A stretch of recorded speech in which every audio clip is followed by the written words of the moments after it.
Hello everybody and welcome back to the second shelf and to finally my video about how to read, how to conquer, how to tackle really big books. And then I'm not talking about big books, that are easy to read. Like I think R.R. Martin writes big books. Many fantasy books are really big. There are crime novels. As you know, if you follow my channel, Heidi from My Reading Life, and I were reading the Linley series. And one of the books was 900 pages. But those books, if you're into mystery, if you're into fantasy, those are not the ones hard to tackle, right? The ones hard to tackle are huge books like classics. Middlemarch by George Eliot, or any of the Russians, by the way.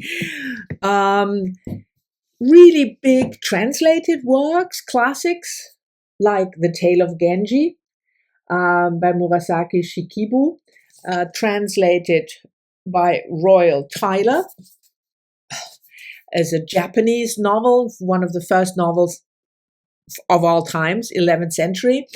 So these huge translated books, or, contemporary fiction that is just dense, a bit difficult to approach, and big, like Praiseworthy by Alexis Wright, Australian indigenous author. This one clocks in at 650 pages. So it's not that huge, but it's dense. It's, the stream of consciousness kind of book. So those are the types of book, the classics, the big translated works, and contemporary fiction that is, difficult, big and difficult. So I have 5 tips for how to tackle these big books, and they are applicable for all these types of classics or foreign or big contemporary, but some of the tips are more applicable to certain types, and I will explain while we go. So the first tip I would give is manage your expectations. In other words, ask yourself, why do you want to read this book? If it's a classic, like this one, Middlemarch, or The Tale of Genji, which is a classic, but then a foreign classic, oftentimes we want to read that because we want to have read that. We want to be, well read, or nothing wrong with that. But that also means that you are not exclusively reading for pleasure. So don't go into a book like that if you want to read it because you really want to know what the what the fuss is about George Eliot or Tolstoy or Dostoevsky or Homer. That's fine, but that means that the book is more an achievement than a pleasurable pastime. And you should be aware of that once you're going in. And if after 10, 20, 50, 100 pages you think, I'm not enjoying it that much, then ask yourself, yeah, okay, but I really want to know what this book is about because it's a classic and I want to broaden my horizon. So manage your expectations when you tackle these books. The second, I don't know, is that clear? Did I make it clear what I think means manage your expectations? Oh yeah, if it's a book like this, a contemporary novel that, has won various prizes, people are talking about it. Again, ask yourself, do I want to read it for enjoyment? Then if after 10, 20, 50 pages, it's not giving you joy, Marie Kondo it. Nothing wrong. But if you want to also read a contemporary book because it's talked about a lot and you just want to know what the fuss is about, manage that expectation and don't be frustrated if the enjoyment level is maybe not as high as it is normally when you read the books that you usually gravitate towards. So that's the first tip. Manage your expectations. The second tip is mainly for the classics and the foreign classics like the Genji, but it also applies to books like this, but maybe a little less, and that is do your research. Most of the classics is not spoiler territory, right? I mean, if you read Homer or if you read another big classic like this one, you probably have heard what the book is about. It's not like a mystery and you don't want to know who the culprit is before you read it. And that also means that you can do research. And what I mean by research is look up not so much the book's plot, but the background, the context. That's especially true if you are reading something like this, or some of the Russians, a foreign book. I mean, I was not familiar at all with Japanese society in the 11th emperor, at the court of the emperor at the 11th century. So I bought, first of all, a book with annotations, lots of annotations, an introduction, so that somebody would provide me with the context that I am lacking. And there is nothing wrong with you if you lack that context. But it helps you get into the book and actually understand it and maybe even enjoy it if you know something beforehand. So with a lot of books that have a political context. If you're, for instance, reading Daniel Deronda by George Eliot, there's this whole thing about Christianity and Judaism, and it helps if you can place the book into a context. And when I say do your research, I don't mean spend weeks and weeks and weeks, but give yourself a couple of hours, research the context of the book. If it's a foreign book, look for something with annotations or an introduction that gives you at least some anchor so that your reading experience is grounded a little more. And I'm sure you will find that that is helpful. One word for annotations. If you have, like I showed you a book like this with a lot of annotations, or I just bought Emily Wilson's a recent translation of the Iliad, which has extensive annotations, find a way to incorporate the annotations in your reading. What I normally do is I read a portion of the text without paying any attention to the annotations. Just reading the text, 10 pages, 15 pages, whatever. And then I read the annotations and read the text again. Some people prefer to read the annotations first and then read the text. I think what you probably shouldn't do is read the annotations while you're reading the text, because especially if it's like every second line there is an annotation, it will disturb the flow of the reading. On the other hand, the annotations are often really helpful to understand what the text is about. So try out what works for you, read them before, read the text first and then after, and maybe read the text again. But I think it's not wise to try to read the annotations while you're actually reading the text. But that's just my opinion. Maybe it works for other people. Then Where are we? I think we are at 3. Yes, we are at 3. My third advice is go slow but steady. So if you have a book like this clocks in at, I think, 1100 something pages. I don't even know where there is. Yeah, 1100 something. This is daunting to most of us. But just do 10 pages a day. Every day. 10 pages.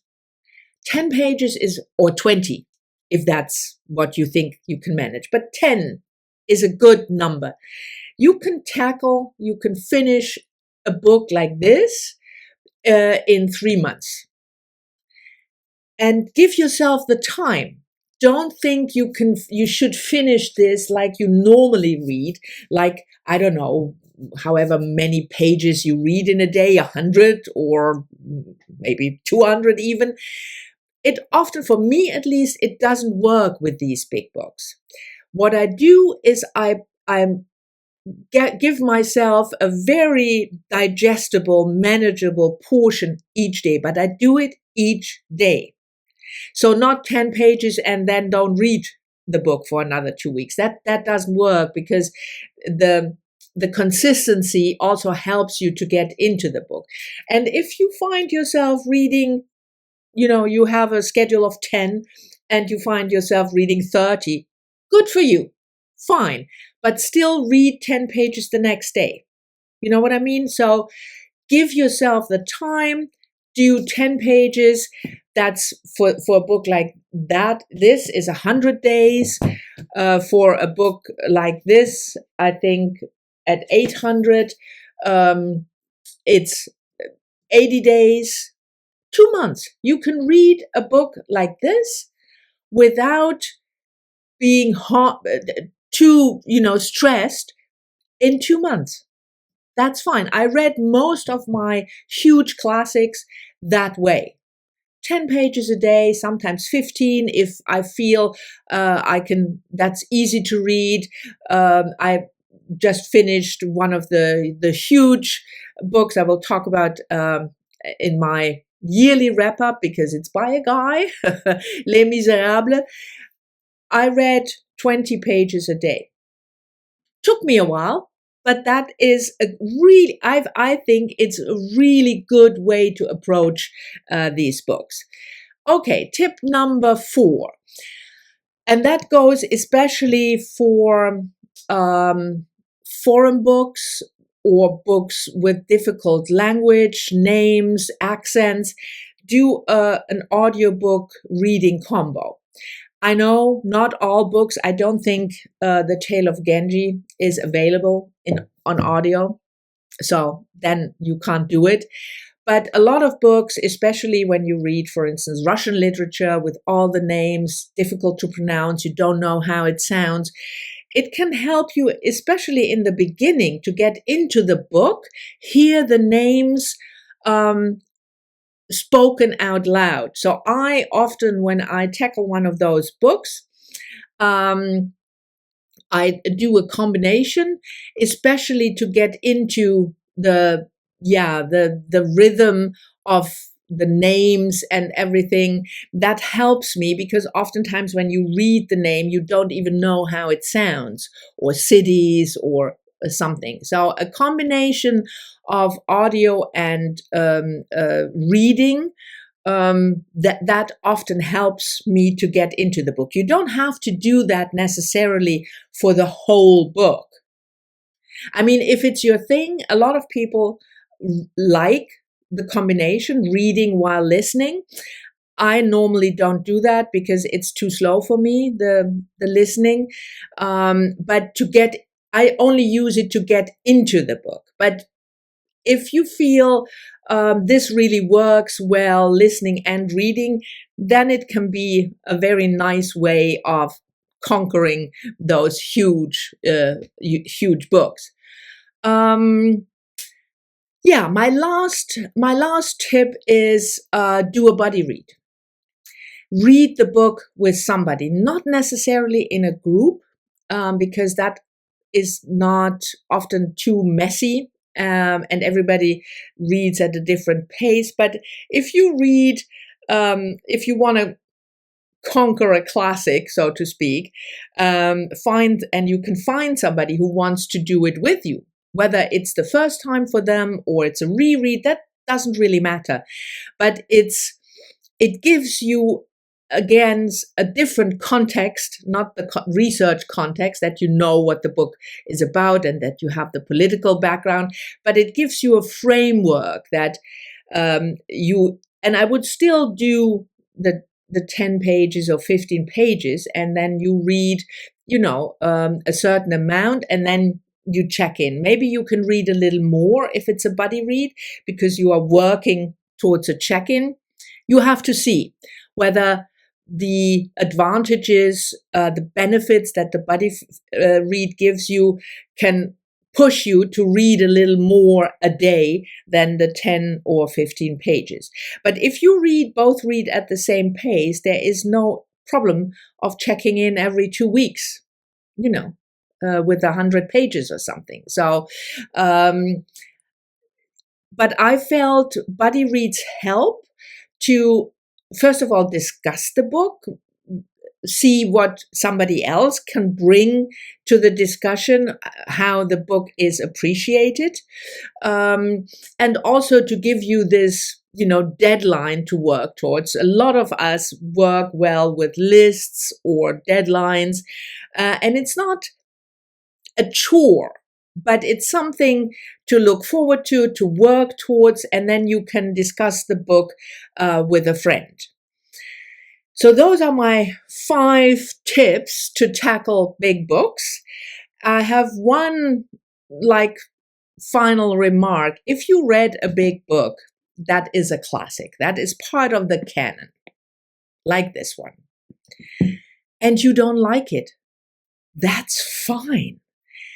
Not every classic has to be enjoyed and liked and loved by everybody. There's nothing wrong with you.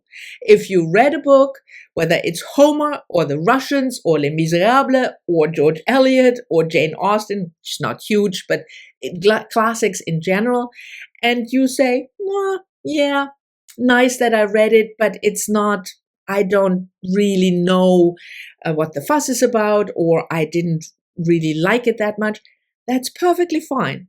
I will say, however, sometimes a classic will grow on you. If you reread it, and if you read it once, you don't have to read it cover to cover the second time. I often dip in and out in certain chapters, and then you think, actually, this is quite enjoyable. If it doesn't happen, fine.